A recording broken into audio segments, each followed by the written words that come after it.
Hello dears, welcome to my channel. ഉച്ചയൂണിന് വേണ്ടി നല്ല വലിയ ചെമ്മീൻ കിട്ടിയിട്ടുണ്ട്. അപ്പോൾ ഞാൻ ഓർക്കുന്നത് അത് ഫ്രൈ ആക്കാം. അതിൻ്റെ ഒരു റെസിപ്പി നമുക്ക് വീഡിയോ ആക്കി ഇടാണ്. അപ്പോൾ ആദ്യം ഞാനൊന്ന് ക്ലീൻ ചെയ്തിട്ട് വരാം. ക്ലീൻ ചെയ്യാനൊക്കെ എല്ലാവർക്കും അറിയാമല്ലോ അല്ലേ? വലിയ ചെമ്മീൻ ആയതുകൊണ്ട് വലിയ ബുദ്ധിമുട്ടില്ല ക്ലീൻ ചെയ്യാനായിട്ട്.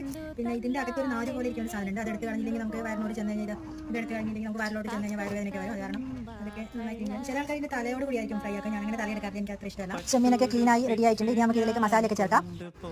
ആദ്യം തന്നെ കുറച്ച് ഉപ്പിടാം, ആവശ്യത്തിന് മുളക് പൊടി, പിന്നെ കുറച്ച് മഞ്ഞൾപ്പൊടി, പിന്നെ കുറച്ച് കുരുമുളക് പൊടി, കുറച്ച് വെളിച്ചെണ്ണയും കൂടെ ഒഴിച്ച് കൈ ഉപയോഗിച്ച് മിക്സ് ചെയ്യാം. നമ്മളിതിൽ വെള്ളം ഒന്നും ചേർക്കുന്നില്ല.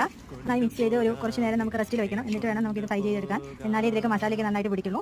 ചെറുനാരങ്ങ ഉണ്ടെങ്കിൽ ചെറുനാരങ്ങ നീരും കൂടി ഒഴിക്കാം. എനിക്കിപ്പോൾ ഇവിടെ ചെറുനാരങ്ങ ഇല്ലാത്തതുകൊണ്ട് ഞാൻ നീര് ഒഴിക്കുന്നില്ല. ഇനി ഒരു ഫ്രൈ പാൻ അടുപ്പിൽ വെച്ച് എണ്ണ ഒഴിച്ചു കൊടുക്കാം. എണ്ണ ചൂടാകുമ്പോൾ നമുക്ക് റെഡിയായി വെച്ച ചെമ്മീനൊക്കെ ഇതിലേക്ക് ഇടാം. നമ്മുടെ എണ്ണ ചൂടായിട്ടുണ്ട്. ചെമ്മീൻ ഇങ്ങനെ നിരത്തി വെച്ച് കൊടുക്കാം. നമ്മുടെ രണ്ട് സൈഡും ചെമ്മീൻ നല്ല മുരിഞ്ഞ് വന്നിട്ടുണ്ട്. അടിപൊളി കൊഞ്ച് ഫ്രൈ റെഡി ആയിട്ടുണ്ട്. അപ്പോൾ എല്ലാവരും ഒന്ന് ട്രൈ ചെയ്ത് നോക്കണം. ആദ്യമായിട്ടാണ് എൻ്റെ ചാനൽ കാണുന്നവരുണ്ടെങ്കിൽ ഒന്ന്